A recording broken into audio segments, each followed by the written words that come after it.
ایک ہے بلوچستان کا المیہ. یہ بلوچستان میں کیا ہوا؟ نواب اکبر بگٹی فیڈرل منسٹر بھی رہے, وہ گورنر پاکستان بھی تھے, وفاق کے حامی تھے. ایسے محب وطن شخص کو مروانے میں پرویز مشرف کا ہاتھ تھا.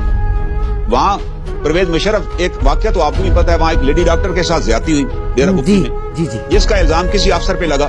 تو اکبر بگٹی نے مطالبہ کیا کہ اس کی انکوائری کرائی جائے, اور اگر افسر اگر ذمہ دار ہے تو اس کے خلاف کارروائی ہونی چاہیے. یہ بڑا جائز مطالبہ تھا. اس نے کہا میں برداشت نہیں کر سکتا کہ ہماری سرزمین. اس کے بیٹے کے خلاف ایک دفعہ کسی نے ایلیگیشن لگایا تو اس نے اپنے بیٹے کو ڈیرہ بگٹی سے نکال دیا کہ میں دوبارہ تمہیں ڈیرہ بگٹی کی حدود میں نہیں دیکھنا چاہتا, جسٹ گیٹ لاسٹ. جو آدمی اتنا فارم تھا اپنے بیٹے کے بارے میں کہ میں تمہیں گولی مار دوں گا اگر I have seen you in the area, وہ پھر ساری زندگی اس کا بیٹا نہیں آیا.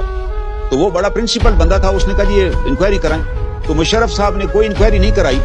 کوئٹہ میں لوگوں نے مطالبہ بھی کیا, پھر مشرف صاحب نے خود ہی بیان دے دیا کہ I have checked up the officer is innocent. اس پہ اکبر بگٹی نے کہا کہ اب تو کسی انکوائری کا فائدہ ہی نہیں ہے, جب آپ نے صدر مملکت نے خود ہی سرٹیفکیٹ دے دی ہے بغیر اس لڑکی کو سنے. اور الٹیمیٹلی وہ لیڈی ڈاکٹر کو پاکستان کی چھوڑ کے پھر باہر جانا پڑا. اپنے میاں کے ساتھ وہ پاکستان چھوڑ کے چلی گئی. یہ وہ وجہ نزاع بنی اکبر بگٹی, اور ظاہر ہے وہ اس کا اسٹینس واز ویری ویلڈ. اگر انکوائری ہوتی, افسر اگر بے گناہ ہوتا تو بات ختم ہو جاتی, افسر کو جرم ثابت ہو جاتا تو افسر کے خلاف فوجی کارروائی کرنی تھی. وہ کون سا مطالبہ کر رہا تھا کہ اسے میرے حوالے کریں. تو آپ اس سے اندازہ لگائیں جہاں سے ایشو شروع ہوا. اور اس کے بعد پھر مشرف صاحب نے آرڈر دیا, ایک یونٹ وہاں پر تھی ایف سی کی, کہ جی آپ اکبر بگٹی کے گھر کے اوپر جو ٹاپ ہے نا پہاڑی, وہاں پر اپنی یونٹ قائم کریں. وہ نے وہاں چوکی قائم کر دی. اس کے سی او نے بھی کہا کہ سر یہ چوکی غلط ہے کہ نیچے اکبر بگٹی کا گھر ہے, لیکن مشرف صاحب نے نہیں مانا, نے کہا یہ وہیں رہے گی. نتیجتاً پھر وہاں فائرنگ ہوئی.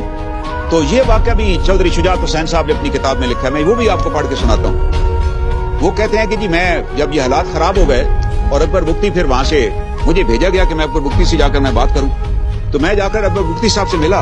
اس وقت اکبر بگٹی اپنے گھر پر ہی تھے. انہوں نے مجھے دکھایا ان کے گھر کے سین کے اندر ایک بہت بڑا گڑھا تھا کہ یہ میرے گھر کے اندر راکٹ لانچر مارا گیا ہے, اور یہ دیکھیں میرے گھر کی بے پردگی اوپر سے ہو رہی ہے, اور میں برداشت نہیں کر سکتا کہ میرے گھر کے اوپر چوکی بنائی جائے.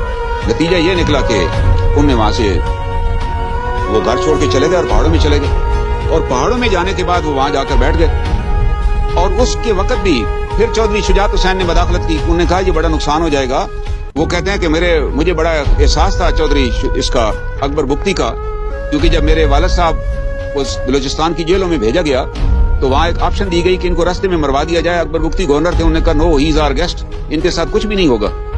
تو نتیجہ یہ نکلا کہ وہ میرے پہ یہ احسان تھا, تو میں وہاں گیا, میں نے بات کی, اور Akbar Bugti agreed with me. یہ انہوں نے اپنی کتاب میں لکھا ہے. وہ مان گئے کہ میں آنا چاہتا ہوں پاکستان واپس. اور پھر یہاں سے ایک جہاز بھجوایا گیا میرے کہنے پہ, اور وہ جہاز جو تھا وہاں پہنچا. اکبر بگٹی نے مطالبہ کیا کہ پہلے تو وہ چوکی وہاں سے غائب کی جائے, اور وہ جہاز گیا.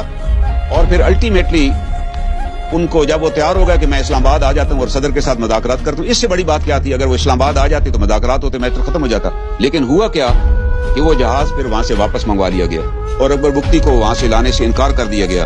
وہ کہتے ہیں, ابھی یہ واقعہ سنیے, نواب اکبر بگٹی نے بعد میں مجھے بتایا کہ صدر مشرف کے آفس سے فون آیا کہ ان کو لانے والا جہاز دے کر بگٹی پہنچنے کے بعد خراب ہو گیا ہے, لہذا میٹنگ منسوخ کی جا رہی ہے. نواب اکبر بگٹی کا کہنا تھا کہ اس فون کے آدھے گھنٹے بعد صدر مشرف کا جہاز, جو انہیں خود اپنی آنکھوں سے فضا میں اڑتے دیکھا, یہ جہاز ڈیرہ بگٹی ایئر بیس سے واپس جا رہا تھا. یہ ان دونوں کی بات ہے جب حالات بڑے خراب تھے.